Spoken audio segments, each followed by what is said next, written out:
Toll चलते फरते जैसे डोल। बावर्ची खाने में जब आए सबको हंसा हंसा कर जाए।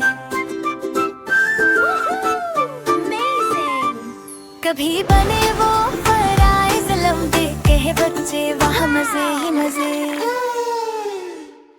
कभी समोसे में छुप जाता चुपके मजा बुढ़ाता गम। अम्मी बोले आलू लाओ, बच्चे बोले जल्दी पकाओ। चिचपुप के साथ जब वो आए सब अंगलियां चाटते रह जाए।